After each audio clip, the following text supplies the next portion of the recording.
Agora na Jovem Pan, Sociedade Digital.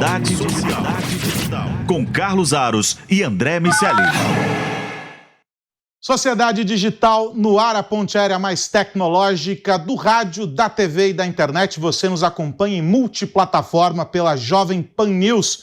Vamos juntos nesta próxima meia hora discutindo os impactos da tecnologia no nosso dia a dia. Assuntos importantes no cardápio de hoje. Tem o Telegram e a Justiça Brasileira. E aí, a culpa é do mensageiro ou da mensagem? E como é que vai fazer para fiscalizar todo o conteúdo que é trocado dentro desse aplicativo, que, vale lembrar, não é o mais popular aqui no Brasil. Tem também uma conversa muito bacana com a pensadora digital e futurista Marta Gabriel. Quais os impactos desse processo de digitalização acelerada que a gente vem vivendo? E também o metaverso. Que bicho é esse? Como sempre comigo nesse papo, meu parceiro André Miceli. Tudo bem, velhinho? Tudo bem, meu amigo. É engraçado que a gente fica aqui mudando de assuntos, mas a gente não para de falar sobre as mesmas coisas. A tecnologia, as pessoas, agora a política. A gente não consegue se livrar desse tema. A sociedade fica ali sendo, em algum aspecto, perseguida em alguns pontos pela política, Carlos Aros. É isso, né? A gente vive esse... não pode dizer que é um tripé, porque há outros pilares que acabam sustentando toda essa relação, mas a política está sempre presente. Quando a gente fala sobre tecnologia, o caso do Telegram ele é emblemático, mas se a gente sair, né, da lupa que está focando apenas ele e olhar o debate sobre a presença das plataformas digitais na nossa vida, a gente já passou por discussões similares em outros contextos, com outras empresas, com outros grupos de interesse, e que envolvem essa mesma relação. A tecnologia, as pessoas que usam essa tecnologia, e aqui eu vou colocar entre aspas, para o bem e para o mal, porque até isso também é muito relativo dentro desse contexto, e os agentes de regulação. E nesse caso, quando entra um agente regulador nessa história, a gente invariavelmente vai passar pela política. Tanto é que a gente tem banimento de ferramentas em algumas regiões, em alguns países, sem que qualquer tipo de debate tenha acontecido. Por quê? Porque existe um endereçamento, existe um viés ali por trás daquelas decisões políticas que acabam promovendo esse banimento. Em outros casos, a gente tem uma discussão que acaba sendo mais democrática, uma decisão mais republicana, que envolve todos os entes aí nessa cadeia. Mas, de todo modo, a gente nunca vai estar livre dessa relação. É por isso que a tecnologia é tão fascinante. Mas sobre o Telegram, André Miceli, primeiro, não tinha representante. Não tinha com quem falar, a plataforma estava desobedecendo a lei brasileira, e daí o Supremo, via ministro Alexandre de Moraes, determinou a suspensão do serviço. Um filme que a gente já viu em outros tempos. Mas o ministro voltou atrás dessa decisão porque entendeu que o Telegram estava cumprindo depois com as exigências, com aquilo que estava sendo demandado da plataforma. E aí, em um novo capítulo dessa história, agora, nesta semana que passou, um encontro dos representantes do Telegram aqui no Brasil com a Justiça Brasileira para definir uma colaboração. Vale dizer, não é algo inédito, é uma parceria, por assim dizer, que envolve outras empresas de tecnologia. O Google já tem colaboração, o Facebook, via Facebook, a Meta, via Facebook e o WhatsApp também colabora, entre outras plataformas, no sentido de criar um ambiente menos tóxico, por assim dizer, um ambiente em que as plataformas sejam também participantes no combate à desinformação e no combate ao compartilhamento de conteúdos que visam atingir determinados grupos de interesse ou pessoas ou o que quer que se queira. Agora tem um ponto nessa história.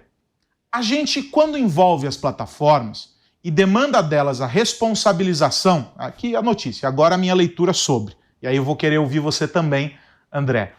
Quando a gente envolve as plataformas, a gente cobra delas, e quando eu digo a gente, estou falando a sociedade, a responsabilidade por adotar medidas que sejam de repressão ou de combate, a gente pode usar a expressão que quiser, contra determinadas ações, determinadas atitudes que ocorrem dentro do ambiente delas. As plataformas não são espaços abertos, praças públicas, porque elas têm um CNPJ. Elas são empresas que têm fins e interesses econômicos. Logo, a gente está transferindo a responsabilidade do combate ao crime, entre aspas, para essas plataformas, dizendo agora você é responsável por dizer o que é certo, o que é errado, o que é verdade, o que é mentira, e estabelecer esses parâmetros. A gente está jogando uma responsabilidade muito grande na mão de alguém que já tem responsabilidade demais pela quantidade de dados, de informações que possui sobre todos nós. Me parece, no mínimo, conflitante essa ideia de que a gente diz que as plataformas se envolvem demais, adotam posturas de uma mão muito grande sobre determinadas atitudes, e do outro lado a gente vai lá e diz, olha, faça o que eu não estou conseguindo fazer. Agora, se não está sendo possível combater as notícias falsas, eu suponho que não seja por causa da tecnologia. Porque, pelo menos a última vez que eu li a respeito, o termo fake news surgiu no final dos anos 1890. Ou seja, nós não tínhamos Telegram, não tínhamos WhatsApp, não tínhamos nada disso. Me parece ser muito mais um fenômeno social do que propriamente um fenômeno tecnológico. Um fenômeno social potencializado pela tecnologia. De modo que, socialmente, é que se deve reprimi-lo. Ou seja, criar instrumentos para que a sociedade consiga lutar contra esse mal. Agora, dizer que a plataforma é responsável, se ela não cumprir, que ela tem que sair do ar, levando prejuízo para muita gente que usa, inclusive, como um recurso de trabalho, é algo, no mínimo, complexo demais. A gente está sendo reducionista para uma questão cujas respostas são muito mais complexas do que até agora, desde 1800 e sei lá quanto, até hoje, a gente não conseguiu descobrir. Eu, na minha moca, sei como funcionam as notícias falsas, não é? O grupo se reúne ali na porta de casa com a banquetinha, tomando um chá, tomando um suco e conversando, e dali nascem as histórias que nunca existiram, mas que serão contadas para sempre. Minha avó já dizia sobre as anedotas. Né, André Miceli? Pois é, Carlos Aros, a gente precisa entender que o artifício da mentira acompanha os animais. A gente pode observar os animais mentindo, enganando, fingindo para conseguir comida, para conseguir reproduzir, e assim nós, humanos, que somos animais, reproduzimos esse comportamento também. As redes sociais vão ser uma ferramenta para reverberar essa prática que, como você falou, a gente tem ali no final dos anos 1800 isso sendo observado com maior frequência, que é também quando a própria imprensa, quando a prática de produzir e espalhar notícias acabou acontecendo também, a gente viu isso se proliferando. E há, inclusive, uma discussão do que é uma mentira, do que é uma fake news, do que é um ponto de vista, do que é uma interpretação. Enfim, é extremamente complexo qualificar, coibir e resolver esse problema. Algumas coisas foram feitas em relação às redes sociais, às ferramentas, no que diz respeito à quantidade, por exemplo, de mensagens que você pode encaminhar para um determinado grupo de pessoas, ou a quantidade de pessoas que podem receber uma determinada mensagem, aquela marcação de uma mensagem frequentemente encaminhada que você já consegue observar no WhatsApp. Tem algumas coisas que vão acontecendo.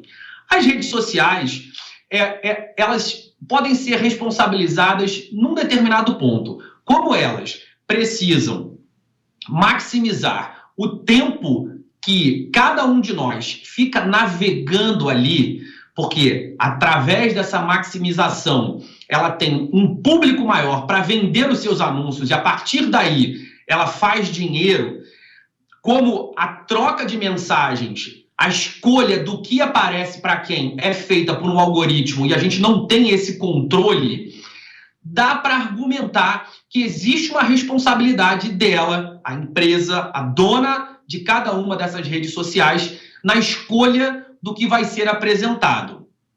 Esse é um ponto que a gente pode discutir. Quando a gente está falando de Telegram, quando a gente está discutindo o que aconteceu aqui no Brasil, de arbitrariamente tirar uma ferramenta do ar, aí Aros, eu acho que o buraco é bem mais embaixo, as coisas são muito mais perigosas e eu sou terminantemente contra qualquer tipo de movimento nesse sentido.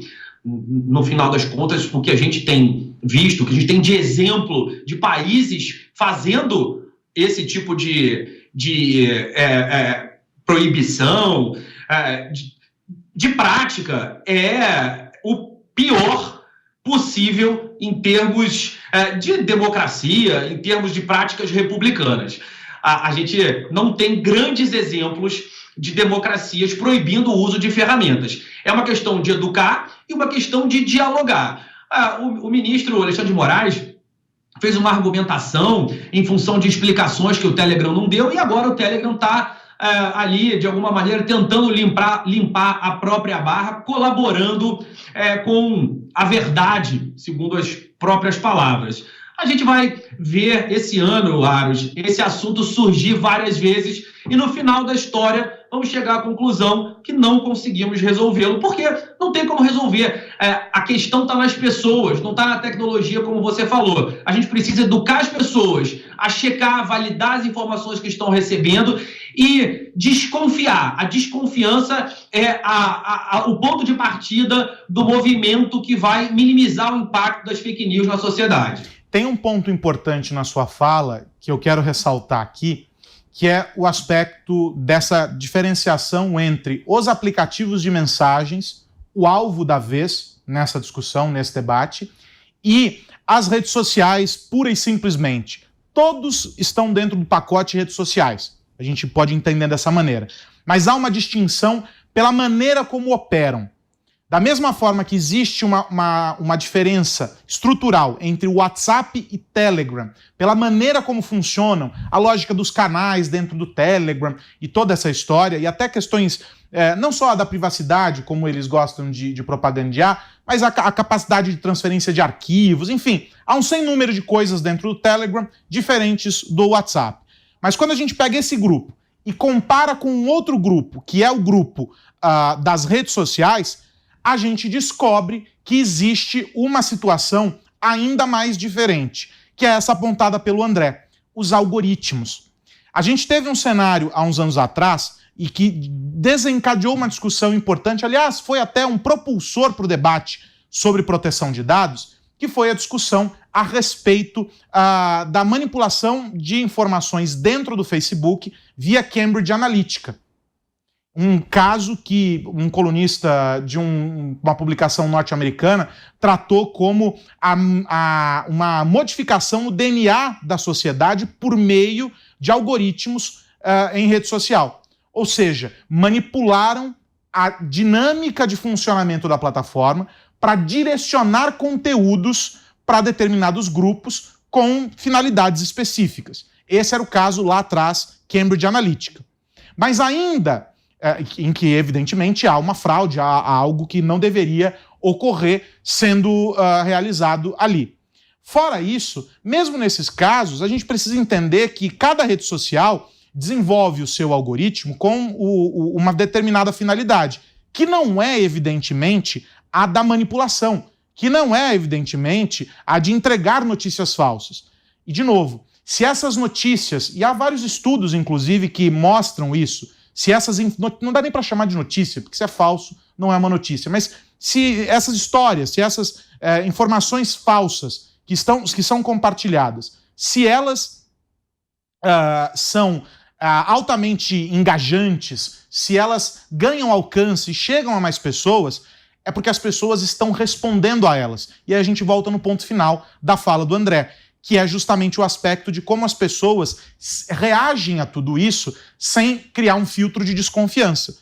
Dos dois modos, pela manutenção lá, pela manipulação, aliás, do algoritmo, que é uma violação, há um problema, e do outro lado, pela resposta das pessoas, há um problema, ou seja, as pessoas estão respondendo, criando um efeito sobre o algoritmo que é feito, justamente é desenvolvido para responder a esse engajamento, que faz com que esses conteúdos sejam potencializados. Veja que, das duas maneiras, a menos que a plataforma seja conivente com essa manipulação, o caso Cambridge Analytica, ou que ela esteja de maneira flagrantemente exposta potencializando esses conteúdos por meio de impulsionamentos ou qualquer coisa, o algoritmo não tem culpa. Ele foi mexido ou ele está fazendo aquilo que ele foi feito para fazer, que é responder às pessoas. Então, André, eu vejo dessa maneira, eu entendo a questão dos algoritmos, mas eu não consigo perseguir essa lógica que alguns defendem, inclusive a justiça tenta perseguir, porque ela de alguma maneira é inexequível. Porque se a gente for atacar a questão dos algoritmos, a gente vai esbarrar em algo muito simples. A gente vai destruir o negócio. Porque o modelo de negócio dessas plataformas é o algoritmo. Nos Estados Unidos, agora há pouco tempo atrás, o Donald Trump disse o seguinte: o TikTok pode ficar aqui, mas ele tem que transferir seu algoritmo para uma empresa norte-americana. O que o TikTok fez? PT saudações e falou: não, vou entregar. A origem do meu dinheiro, o meu valor está no meu algoritmo. Então, a gente entra também numa questão complexa, que torna a tecnologia refém desse movimento. Queria te ouvir para a gente fechar esse assunto. Essa questão do algoritmo é, sem dúvida nenhuma, uma questão sensível, porque, como você falou, é o cerne do modelo de negócio de todas essas empresas, e aí quando você mexe nisso, no final das contas, está mexendo na longevidade dessa empresa.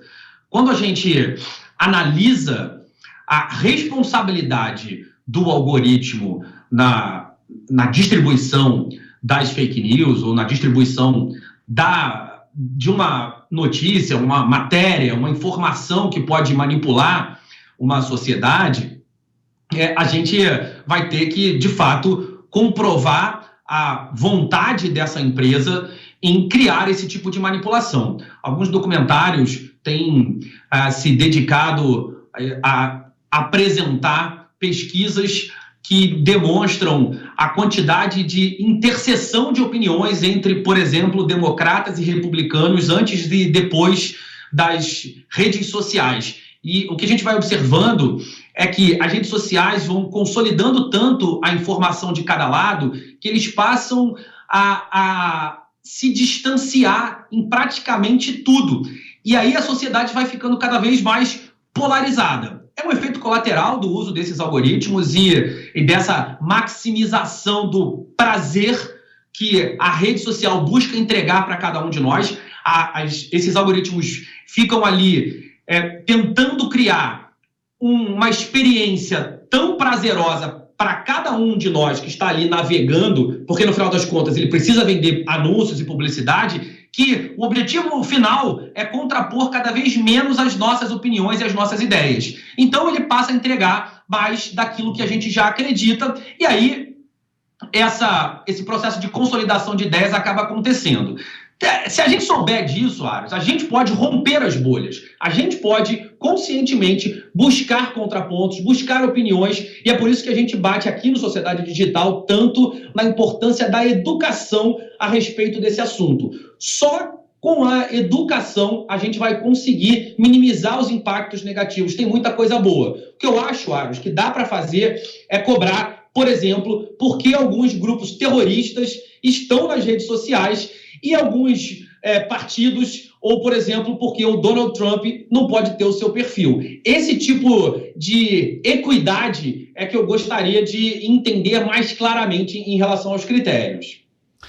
Bom, dá para a gente seguir nesse assunto e seguramente seguiremos, mas eu queria virar a página aqui, porque eu tive a oportunidade, André, de conversar com uma amiga nossa, que é uma das figuras que melhor traduz esse universo da tecnologia, os impactos que a tecnologia promove sobre a sociedade, que é a Marta Gabriel. A Marta, enfim, é professora, futurista, e acompanhando a Marta aí pelas redes sociais e etc., tive vendo algumas reflexões dela, feitas em palestras, em eventos, sobre esse momento que a gente está vivendo. E separei 2 tópicos dessa conversa com ela, para a gente discutir aqui. O primeiro deles trata do efeito que essa digitalização acelerada vem promovendo sobre todos nós. Nós criamos basicamente, vou resumir de maneira muito, muito simples aqui, ela vai destrinchar melhor na fala dela, mas estamos criando basicamente 2 grupos. Aqueles que assimilaram muito bem esse processo e com isso estão sendo impulsionados, e aqueles que ficaram para trás. e se já havia uma distância grande nessa lógica da digitalização, esse gap foi ampliado em função desse momento e desse movimento que a gente vive desde o começo da pandemia, era anterior à pandemia, se acentuou na pandemia e agora a gente precisa escolher um caminho, como é que a gente vai seguir com tudo isso. Vamos ouvir, André, o que a Marta Gabriel disse e aí depois a gente comenta rapidinho. Toda vez que a tecnologia entra, tem algumas coisas que acontecem recorrentemente. A primeira, ela não traz só coisas boas, ela traz coisas boas, ela traz coisas ruins sempre, então ela sempre tem os dois lados. E a outra coisa, ela nunca chega igual para todo mundo, né? Por isso que tem aquela frase do William Gibson que o futuro já chegou, mas ele não está igualmente distribuído. E o que a gente percebe desde o início da história da humanidade? Quem tem acesso à tecnologia sempre são os mais privilegiados. Então, se a gente não tomar cuidado, é isso mesmo que está acontecendo, que você mencionou, né? A gente tem, por um lado, uma aceleração, que é o que todo mundo fala, né? Ai, a pandemia digitalizou e deu uma aceleração. A aceleração não foi igual para todos, e nem foi igual em todas as áreas, a gente pode falar depois um pouquinho sobre a parte de segurança, e nesse sentido, quando você tem essa aceleração e ela não é igual, ela pode criar o quê? Muito mais gaps, ou seja, muito mais distância entre as várias camadas sociais. E foi isso que aconteceu e é isso que tende a acontecer no futuro. Se a gente for olhar no livro Você e os Robôs, de 2017, depois eu fiz a segunda edição que saiu em 2021, está lá ainda, já tinha economistas, ou seja, muito antes da pandemia, que diziam que a tecnologia estava causando, nos lugares mais tecnológicos do mundo, um gap enorme entre as pessoas, onde você tinha mais mendigos, mais pessoas com problemas, mais vulnerabilidades, e onde tinha as pessoas mais ricas tecnologicamente falando. Então, isso já era detectado lá atrás, inclusive uma das detecções que esses economistas trazem é que conforme vai aumentando esse gap entre as pessoas que têm mais poder e as que não têm, né, e as que estão realmente sofrendo nesse cenário, a gente corre riscos muito grandes de revoluções humanas, né? Então, todo mundo preocupado aí se a inteligência artificial vai matar a gente, etc e tal, e na realidade, o nosso risco é de humanos brigarem com humanos, como a gente está vendo agora, né? Humanos brigando com humanos na Ucrânia, na Rússia, em outros lugares do mundo. Então, essas tensões começam a acontecer justamente por causa das diferenças. Então, quanto mais poderosa a tecnologia, mais a gente tem que garantir que a gente resgata aqueles que não estão conseguindo vir. Tá aí, André, a fala da Marta sobre essa questão da desigualdade gerada pela tecnologia. Há outros aspectos que também representam essa desigualdade numa outra forma, por exemplo, a diversidade. Esse é um tema que a gente já discutiu aqui. A diversidade, que é um dos caminhos possíveis para que se consiga alcançar um alto nível de inovação dentro de uma empresa, por exemplo, é um dos elementos menos explorados, talvez, pelas organizações. Queria te ouvir sobre esse assunto. Aros, esse é um ponto que, de fato, a gente precisa pensar enquanto sociedade. A pandemia acirrou esse cansaço, até do modo de viver, perseguindo novas posições, perseguindo galgar a pirâmide corporativa, e as pessoas, em um dado momento, aprenderam que talvez precisem de menos para viver, pelo menos um pedaço importante da sociedade. Então, se eu preciso de menos, se eu tenho aplicativos e empresas que me alugam experiências, então eu posso viver com qualidade sem necessariamente possuir tudo aquilo que eu precisava possuir alguns anos atrás. Se a vida se apresenta de uma forma mais barata e se, a partir de agora, eu ainda tenho uma experiência imersiva, como é o metaverso, que me permite viver realidades paralelas, eu posso, aos poucos, criar uma horda da sociedade que ela é não empregável. Essa horda de inúteis, como o Yuval Noah Harari qualificou esse grupo, pode ser um pedaço social importante que a gente vai ter que tratar de alguma maneira. Esse gap tecnológico é um gap que os governos vão precisar resolver. Porque se, por um lado, tem todas essas pessoas que vão deixando a qualificação de lado, por outro, tem uma demanda que a gente não está conseguindo suprir. Seria um casamento perfeito, Aros, mas, aparentemente, a gente não está conseguindo fazer um match dessa história. A Marta também falou sobre um outro tema que está no hype aí, que é o metaverso. Ela faz uma recuperação histórica interessante, né? Mostrando para a gente que, na verdade, nós já estamos experimentando o metaverso há algum tempo. A questão hoje deveria ser a seguinte: que metaverso é esse que nós estamos construindo há bastante tempo e que ninguém conhece? Vamos ouvir a Marta. O metaverso hoje está que nem a inteligência artificial dos anos anteriores da pandemia, tá? Inteligência artificial é um conceito genérico, amplo, que envolve um monte de técnicas, tecnologias e especificidades para implementação. Envolve visão computacional, da mesma forma que a inteligência humana não é uma coisa única, né? Se tem inteligência corporal, tem as 9 inteligências lá de Gartner, a inteligência artificial também. O metaverso é exatamente a mesma coisa. Ele é um conceito genérico. Existe um metaverso, como existe um universo que engloba todos os planetas, engloba todos os átomos, engloba tudo. O metaverso é o nosso universo que a gente conhece pelo universo tangível, mas o digital. E aí, dentro do metaverso, a gente tem o quê? Multiversos. Aí cada um de nós navega entre o on e o off de acordo com os nossos interesses. Aí a gente constrói os nossos espaços. Mas por que especialmente agora, do ano passado para cá, a gente tem falado tanto de metaverso, tem essa confusão enorme, enorme. Tem gente que fala, eu estou criando um metaverso. Não, você pode estar criando um ambiente dentro do metaverso, você está criando o seu, né, multiverso, uma das opções, mas o metaverso estamos todos nós criando, porque ele é o nosso universo. Por causa especialmente da ascensão da digitalização em 2020 e 2021 e principalmente do blockchain se consolidando dentro disso para permitir transações. E aí a gente começa as transações fungíveis, que são as criptomoedas, e as transações não fungíveis, que são os NFTs.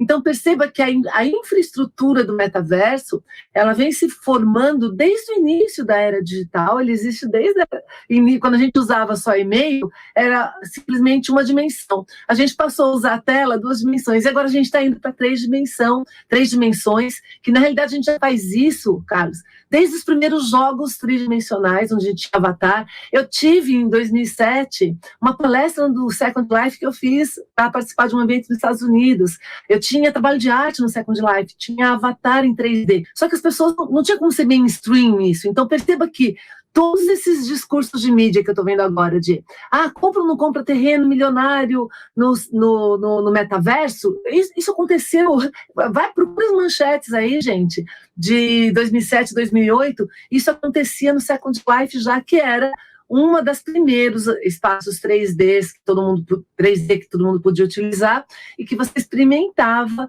uma expansão no metaverso. Mas se você não tem blockchain, e NFTs, a tokenização, né, cripto, funcionando para que você possa ter transação, você não consegue realmente fazer uma economia que seja sustentável dentro desse ambiente que flui entre o on e o off. A gente tem visto, né, vários analistas tratarem do tema metaverso, cada um sob a sua perspectiva, alguns olhando já como produto, outros olhando a questão da junção de tecnologias e etc.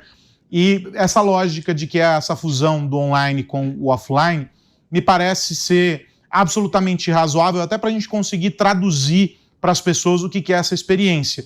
Mas eu acho que ainda está todo mundo tateando o que é o metaverso, menos os gamers, né, André? Pois é, Aros, a gente tem visto nessas últimas 2 semanas um burburinho, uma discussão sobre a queda do interesse pelo metaverso e pelas NFTs, como se esse fosse o começo do fim desses 2 termos. Toda tecnologia obedece uma curva de adoção que é muito parecida. Existe a introdução, a apresentação dessa tecnologia à sociedade e aí é gerado um pico de expectativas. A gente viu isso acontecer com blockchain, com inteligência artificial, com as criptomoedas. Aí vira aquela história a tecnologia X vai salvar o mundo. Todo mundo só fala nessa história. De repente, essa tecnologia começa a ser contestada e aí ela entra no que se chama de um vale de desilusão.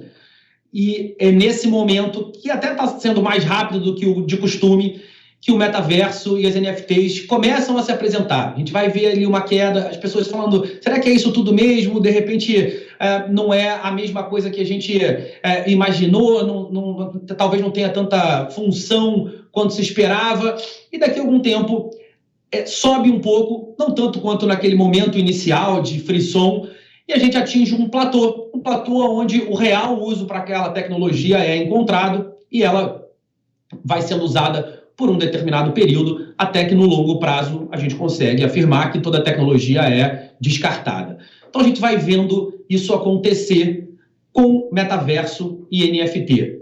Dá para afirmar categoricamente que dessa vez, ao contrário do que aconteceu com o Second Life, por exemplo, que é sempre o argumento usado pelo time que acha que o metaverso não vai colar, que não vai funcionar, isso já houve uma vez, quase 20 anos atrás. Como a Marta disse, a gente não está vendo nenhuma novidade. O que a gente está vendo é uma adequação. Agora a gente tem mais banda, a gente tem uma conexão mais estável e com mais estabilidade e mais performance a gente vai conseguir oferecer para as pessoas uma experiência melhor nessa questão da imersividade. Juntando essa história toda com a possibilidade das transações, como o blockchain, que a Marta também mencionou, a gente criou um cenário, Aros, não tem como essa história não funcionar no longo prazo. Nós vamos viver partes da nossa vida, Carlos Aros, no metaverso, transacionando NFTs, comprando skins, como os gamers, que você bem disse, já fazem há algum tempo. E mais do que isso, né, a gente vai conseguir viver sem fronteiras essa transição entre o online e o offline. Hoje isso até já acontece, mas o que a indústria está desenvolvendo agora é um conjunto de ferramentas, de instrumentos que vão proporcionar essa experiência muito melhor do que ela é hoje. Então, o metaverso vai se materializar nisso. Se vai ser um espaço em que você vai comprar lá o metro quadrado para você construir o que quer que se queira, a sua utopia no mundo digital, não importa. O grande aspecto é que é um viabilizador de novas possibilidades para o mercado de trabalho, de possibilidades de estudo. A gente não pode esquecer que a educação ela também caminha para se tornar mais digital. A geração TikTok mostrou para os professores que não dá mais para escrever num quadro negro e esperar que decorem a tabuada. O mundo não funciona assim. E a partir dessas novas experiências que estão sendo viabilizadas pelo metaverso, é que a gente vai viver essa experiência. É o grande conceito por trás de uma série de aplicações que envolvem realidade virtual, realidade aumentada, a própria blockchain e por aí vai. O metaverso, eu concordo com você, com a Marta, veio para ficar. Talvez o hype não permaneça, mas as mudanças que ele vai promover serão profundas, sem dúvida nenhuma. André Miceli, semana que vem tem mais, meu amigo. Semana que vem tem mais, Carlos. Uma ponte aérea um pouco mais longe. Vou estar lá no MIT pegando algumas novidades para a galera aqui do Sociedade Digital. Um abraço para você e para todo mundo que nos ouve ver. É isso, e para você que esteve conosco aqui, se chegou pela metade, não tem problema. É só acessar o Panflix ou o canal Jovem Pan News no YouTube. Essa conversa na íntegra, esta edição do Sociedade Digital está lá, assim como as anteriores. Várias coisas que a gente falou aqui hoje têm referência nos programas anteriores. A gente volta na semana que vem discutindo os impactos da tecnologia no seu dia a dia. Um grande abraço. Tchau, tchau. Agora na Jovem Pan, Sociedade Digital.